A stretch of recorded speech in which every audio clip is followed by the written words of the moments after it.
มาสุขะยินดีเข้าสู่รายการโคไต้กันเนาะเมื่อได้พักไต้เฮามีอย่างไรครับนี่ครับน้ำปูอย่างเร็วครับนะเขาติดตำน้ำพริกปูนี่ครับนะว่าตีแคบนี่จอมตัวครับเนาะอันก็ตีหมอกับหมอตาดีหมอก็มีเทียนอะไรครับเทียนจอมพาเขาเทียนจอมเลยครับนี่ครับเครื่องเขามีอย่างไรครับนะมันติมีหอมแดงหอมขาวเตรียมหูเตรียมมีไหนมิ้วอันนี้ก็พริกขี้หนูครับนะแล้วก็ผักโหระพากำไทยนี่โหระพาเนี่ยครับนะกำลือคำไต้เขาก็กอมโกะนี่ครับเจ็บๆวะนี่ครับจะไข่แล้วก็มีหัวขาไปแล้วก็มีกีฬาปอมประมาณครับคำไต้เขาเนี่ยครับนะแล้วก็มีเครื่องกับมันครับแล้วเจออะไรอย่างครับนะนี่เขาตำกับเนื้อตำปูกับพริกกันนะจอมเตี้ยน้ำต้นเอาจะไข่ก่อนครับนะนี่ครับจะไข่ครับนะใส่ในลายครับไข่เนี่ยไข่นะครับจะไข่ในแค่ได้ครับอัดมาจากไข่เนี่ยเนี่ยจะไข่เสียก็ต่อมาพี่ขี้หนูครับนะพี่ขี้หนูครับพี่ขี้หนูนี่ใส่ลายมาคือก็น้ำตาลในลายไปนะใส่ลายไปเพื่อความแซ่บตำกันจะไข่ได้พี่ขี้หนูส่งอย่างแล้วเนาะอันนี้ในสูตรของโปรเมย์ข่อยเนาะเมย์สอนมาเป็นนี่ข่อยสูตรอื่นนี่ไปตั้มซื้อหอมพูนะเพื่อนไผ่เพื่อนมันกันเนาะเพื่อนไผ่ติดตามชื่อไหนกันอันนี้เพื่อนข่าวเลยตามจะไหนมีจะไหนเนาะเครื่องมันนี่เนาะนี่น้ำปลาเลยนะน้ำปลาเกลือปลาเสริมเลยกันนี่เกลือมีแน่เกลือชิมลงไปตามด้วยโฮเต็มกำลือโฮเต็มอ่ะดื้อง่ายเลยนะพริกปูนี่คือที่สุดของประเพณีเขาดื้อไตลื้อนะครับไตลื้อกินดื้อเลยนะ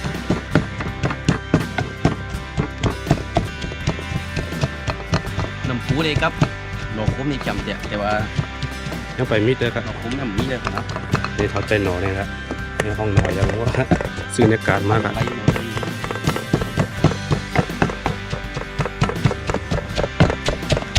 เป็นหน่อพริกขี้หนูหอมเทียมจักไข่ใส่เข้าไปแล้วเนาะมีพวกขาต่อไปพวกขา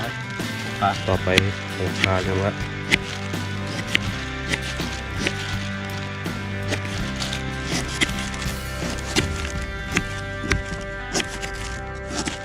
โอเคประมาณนี้มานี่ใส่เข้าไป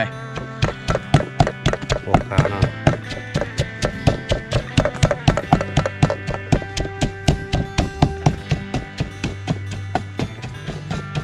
ในมี2ก้อข้าวไปเนาะมาถ่ายเนี่ยใจทงไหนใจแง่ยังไปตั้นเดินเนี่ยก็ใจแง่ก็เหมือนมากครับมันเนี่ยไก่สาวอะไก่สาวมั่วนะไปตั้นเดินเนี่ยก็ข่าวอะไรมา2ก้อไปครับตากองนี่มีทำกองครับนี่มันเข้ากองครับนี่ใส่แล้ว4อย่างครับเดียวพอตำเครื่องเหล็กเย้าเลยเขาจะใส่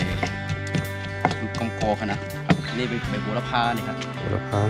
แล้วก็ผักกีฬาผักป่องมึงมันนี่ผักป่องมึงมันใส่เข้าไปนี่ก็ตามสูตรนี่นะครับไอตีเฮ็ดตัวจิ้มตัวครับเฮ็ดตัวจิ้มตัวครับที่เป็นชื่อนะครับนี่ผักกีฬานะครับโอเคใส่เข้าไปชิ้นเซ็งใส่เข้าไปกอมกผักโหระพากำไตในห้องซื้อพูดนะเนี่ยกำไตในห้องอย่างนั้นกำดีในห้องกอมกนะโอเคตำนี้ในห้องใส่เดี๋ยวเอาตำเลยครับ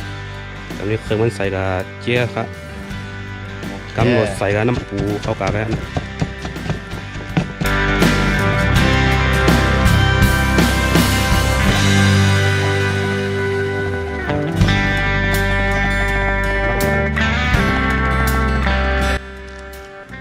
ต่อไป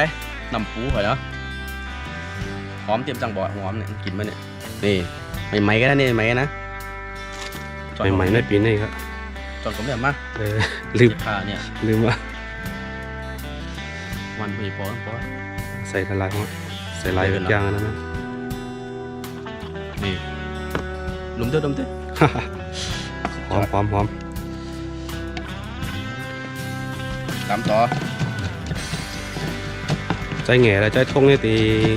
มักมั่งวะเนาะเอาไปมากอะเนี่ยข้าว2ก้อนครับใส่ของมาจิ้มด้วย2ก้อนเนี่ย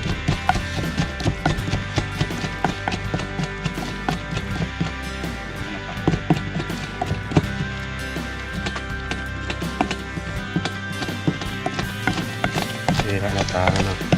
เป็นไงครับ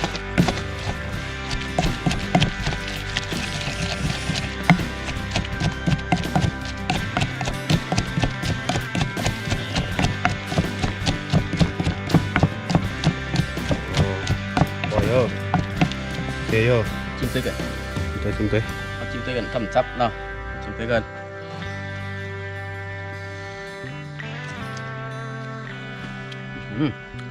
เจอน้ำปลาอะไรอ่ะว้าเรียบร้อยอ่ะ กำ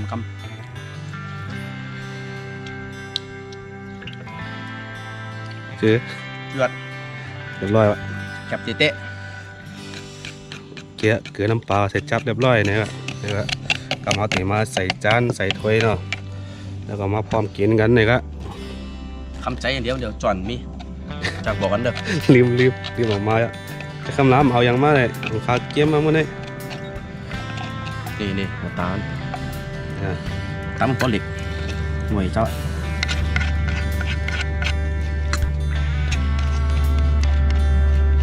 มังโก้แค่อันน้ำผสมหมดเลยก่อนเนาะไก่มันแล้วไอ้ดีๆก่อนเสร็จแล้วมังโก้ผมใส่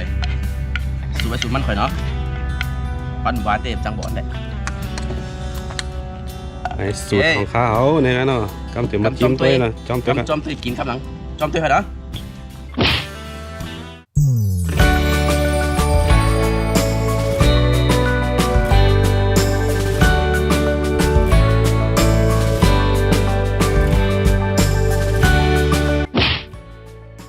โอเคข่อยเนาะเรียบร้อยน้ำปูเขาตำปิดตีเรียบร้อยข่อยเนาะนี่ข่อยหน้าตาเป็นนี่ข่อยเนาะนี่ผักกะเพรา จะมาพร้อมกินกันครับ มีมะเขืออันนี้บอกมะเขือซอยอะมีไข่ตุ่มก็มีข่อยเนาะมีหมูแดงมีหนออันนี้คือผักดินใหม่ข่อยเนาะมันถั่วโป้งหนังโป้งก็มีข่อยนี่ ครับเป็นลายนะพักกำมัน ยอด จำตัว ข้าวเหนียวปิเข้าไปนี่ก่อนเนาะจำตัวเขาว่าจิ้มเลยเขาว่าจิ้มอ่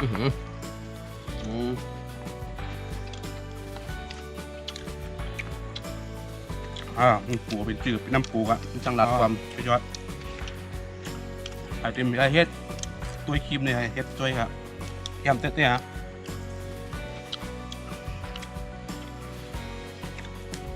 จางแง่ได้ทงมาจิ้มเนี่ยเสียหลายเต้อะจิ้มเนี่ย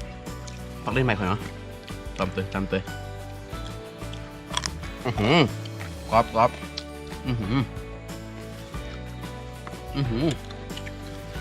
ยอดกำหน่อ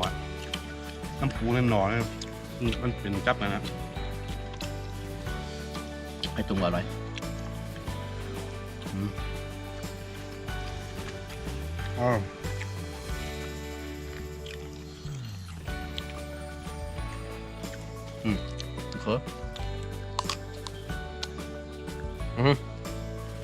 นอนป่ะ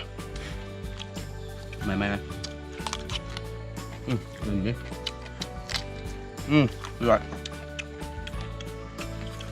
เอาอุ่นๆนะขั้นแก้วนะครับเขาครับแบบ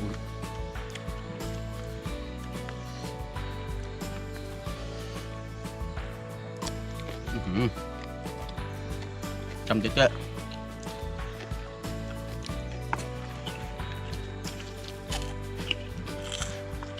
ฝากกดไลค์กดแชร์กันตัวข่อยมาเป็นแห่งใจหรือเขาเฮ็ดรายการโคตรแต่มาเรื่อยๆข่อยเนาะ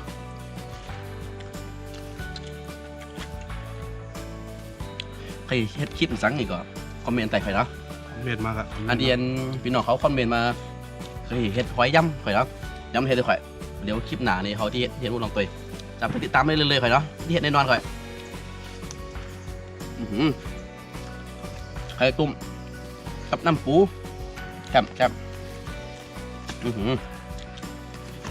ผักกับมันจิ๊บกับเจี๊ยบกับละ ตบมุ้งอร่อย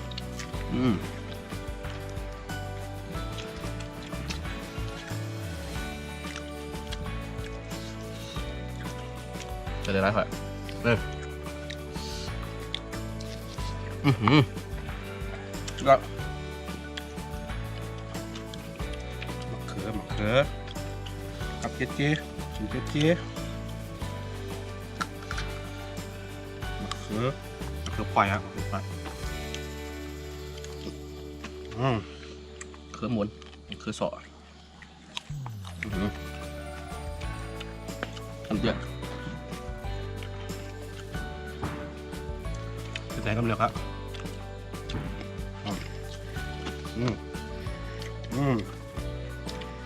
ประเด็นใหม่ขมหวาน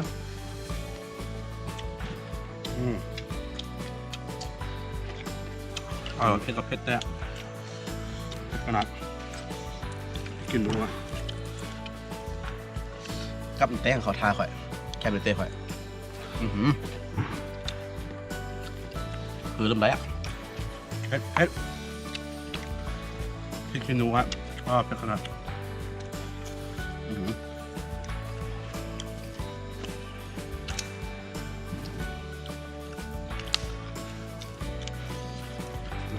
ต้องปอกกับปักยาก หนูคุ้มใจดีป่ะหน่อยยังวะเนี่ยหนูสร้างหนูไรหนูยังวะ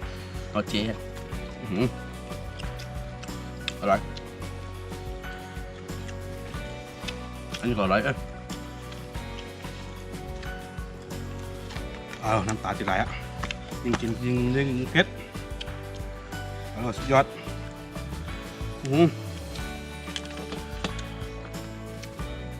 จำเด็ด